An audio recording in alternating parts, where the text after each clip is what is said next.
Salut à tous et bienvenue pour une nouvelle capsule motivationnelle. Cette semaine, je vous emmène à la découverte de théories à propos de la motivation.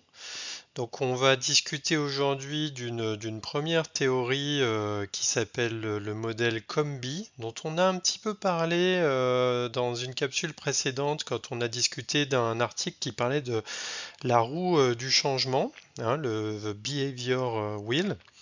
Donc n'hésitez pas à aller revoir cette capsule. Et donc on va parler d'un modèle qui a été développé par Robert West, ici, qui signe cet article de 2020. Donc vous voyez qu'en fait, il est le père, enfin lui et son équipe, de deux modèles, le modèle COMBI et le modèle qu'on appelle Prime Theory, que nous verrons dans une deuxième capsule. Donc là, on va seulement voir aujourd'hui ce modèle COMBI. Voilà, j'ai décidé d'y revenir parce que dans la précédente capsule sur la roue du changement, je l'avais abordé succinctement et c'est quand même un modèle qui est assez intéressant. L'idée aussi, c'était pourquoi ces deux théories spécifiquement, parce que vous savez que les théories un peu dites linéaires, c'est-à-dire par stade de changement, elles ont été vivement critiquées par la communauté scientifique. C'est le cas par exemple de modèles comme le modèle de Kubler sur les stades du deuil, ou en entretien motivationnel, ce que vous entendez souvent, le modèle de Prochaska et Di Clemente à propos des stades de changement. Alors peut-être que je ferai une capsule là-dessus aussi pour vous expliquer un peu tout ça, mais non, tous les gens ne passent pas par des stades, c'est un petit peu plus compliqué. Et donc ces modèles-là, que ce soit le Combi ou le Prime, ce sont des modèles dits chaotiques, c'est-à-dire qui sont non linéaires, et vous allez le découvrir dans un instant. Voilà, il n'y a pas de question ici d'étapes et de stades. Alors combi, qu'est-ce que ça veut dire? Eh bien, vous voyez le com, il vient de capacité, opportunité, motivation. Ce sont des termes qu'on va définir un petit peu plus en détail. Et B, alors celui-là, vous voyez, on ne peut pas le traduire directement en français, donc le B de behavior, c'est-à-dire de comportement. Donc c'est vraiment un modèle d'explication du comportement qui part du postulat que il y a trois grands facteurs pour qu'un comportement survienne et donc pour qu'un comportement change. Ces facteurs sont les capacités de l'individu à réaliser ce comportement, les opportunités pour la réalisation de ce comportement et les motivations qui peuvent guider ce comportement. Il y a une interaction entre ces trois facteurs avec des boucles de rétroaction qui peuvent être positives ou négatives. On va le voir sur un schéma, ça sera plus explicite. Évidemment, c'est un modèle qui se veut, enfin qui est là pour permettre de conceptualiser les choses, de mieux les comprendre et donc d'offrir peut-être des pistes thérapeutiques. Et donc quelque chose qui est, je trouve intéressant à noter, c'est que vis-à-vis du comportement, ce que dit la théorie, c'est que l'individu donc va avoir les capacités et les opportunités pour faire ce comportement, et l'aspect motivationnel va être plutôt un aspect, on va dire, sélectif, un aspect qui va être lié à la compétition avec les autres comportements. C'est-à-dire qu'après tout, si l'individu a des capacités pour réaliser tel ou tel comportement et s'il a les opportunités, s'il choisit un comportement d'un point de vue motivationnel, ça veut dire aussi qu'il va éteindre les autres comportements. Il va y avoir comme ça une sélection et donc un seul comportement pourra être réalisé parmi un panel. C'est plutôt intéressant de le voir comme ça, je trouve.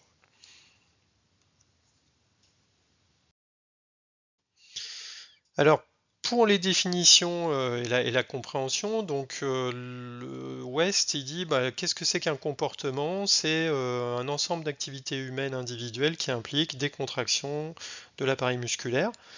Et donc ça veut dire quoi? Ça veut dire que vous voyez, si vous êtes très très comportementaliste, vous n'allez pas trop aimer cette définition, parce que pour les comportementalistes, tout est comportement, à part l'histoire de l'homme mort, qui lui va pas en réaliser beaucoup, mais ici on ne parle que de comportement, vous voyez, physique, c'est-à-dire pour West, les pensées sont par exemple pas des comportements.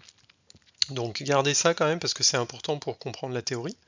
Et donc après, vous voyez le com qui va être là. Et donc à chaque fois, vous avez deux types de capacités, deux types d'opportunités, deux types de motivation. Donc vous avez, vous voyez, les capacités qui peuvent être physiques ou psychologiques. Donc dans les capacités physiques, eh bien, il y a une implication de l'appareil musculo-squelettique. Donc ça peut être par exemple l'équilibre, la dextérité, la force. Vous avez dans les capacités psychologiques l'implication du fonctionnement mental de l'individu, donc là ça peut être la compréhension, la mémoire. Dans les opportunités, vous avez aussi des opportunités physiques et sociales. Donc dans les physiques, bah, ça implique en fait des éléments inanimés de l'environnement et aussi la notion de timing. Alors que dans les opportunités sociales, vous allez avoir l'implication des autres individus et notamment des individus de groupe ou d'organisation. Donc ici, dans tout ce qui est social, on va retrouver par exemple tout l'impact de la culture et des normes, alors que dans les opportunités physiques, on va retrouver par exemple les ressources matérielles, les ressources financières et l'opportunité en termes de timing.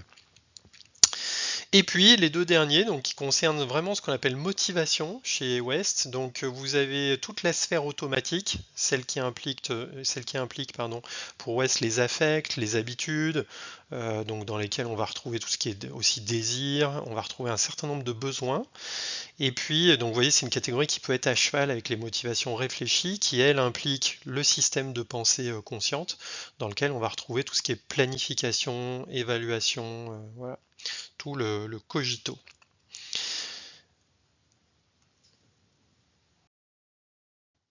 Donc il reste à placer tous ces éléments sur un schéma. Alors ça fait un peu compliqué comme ça, mais vous voyez sur la gauche les éléments qu'on vient de définir ensemble. Donc on va laisser un peu cette partie-là et on va se concentrer plutôt sur la partie droite. Ok, ici, c'est vraiment on va dire, le cœur du modèle. Voilà, check. Et donc vous voyez que vous avez ce fameux com, c'est-à-dire capacité ici, motivation et puis opportunité. Donc vous voyez que la particularité par rapport ici au comportement, et c'est ce qu'on vise, c'est que West dit bah en fait je décide de surtout tout faire passer par la motivation. C'est-à-dire que les capacités et les opportunités vont impacter directement la motivation, c'est cette flèche et celle-ci, et elles peuvent aussi impacter l'influence de la motivation sur le comportement, c'est-à-dire on va dire le passage à l'acte de l'intention au comportement. Un autre point qui est intéressant, et ça plaira aux comportementalistes, c'est que les comportements, en retour, par boucle de feedback rétroactif, vont avoir une influence sur les trois aspects, c'est les flèches bleues, c'est-à-dire sur les motivations, les capacités et l'opportunité. Donc vous voyez, tout ça, c'est beaucoup de boucles. La seule boucle qui manque, et moi c'est une interrogation que je me pose, c'est pourquoi est-ce que la motivation n'implique pas d'influence sur les opportunités. Et donc évidemment on pourrait penser à un premier exemple du style je planifie dans ma tête quelque chose, c'est-à-dire de changer mon environnement pour rendre plus disponible tel ou tel comportement. Alors évidemment on pourrait dire que c'est déjà un premier comportement ici, donc ma motivation va influencer le comportement en bleu, qui va influencer l'opportunité. Donc ça c'est bien décrit dans le modèle de West, sauf que en contre-exemple, et c'est pour ça que je rajouterais facilement à titre personnel une flèche dans ce sens, si je décide simplement d'attendre un bon moment et que je guette une opportunité, je suis pas vraiment dans un comportement physique avec mes muscles striés et pourtant en fait je suis en train par ma motivation d'influencer en quelque sorte l'opportunité en attendant le bon moment. Bon, c'est un détail, mais tout ça pour vous dire que ça peut être intéressant de réfléchir le comportement des gens sous cette forme, capacité, motivation, opportunité, si de même vous voyez utiliser la partie gauche pour comprendre tel ou tel comportement, et aussi si on a envie d'en mettre un nouveau en place, enfin d'aider le patient à mettre un nouveau en place, et bien se poser ces questions de éventuellement qu'est-ce qui coince, ou est-ce que il n'y a pas déjà des comportements qui par compétition empêchent la mise en place d'un nouveau comportement, et pourquoi. Donc je trouve ça plutôt intéressant. De prime abord, ça paraît peut-être un peu complexe parce qu'il y a plein de flèches, mais en fait ça l'est pas tellement. Et ceux qui font de l'entretien motivationnel vont reconnaître par exemple les échelles finalement. En EM, vous savez qu'on utilise beaucoup les échelles à propos de la confiance en soi, de la confiance dans la capacité à réaliser quelque chose. Donc finalement on est en plein là dans le rouge. On utilise beaucoup l'échelle d'importance et on utilise le motif, hein, motivum, c'est-à-dire finalement on va aller chercher ce que West appelle reflective motivation.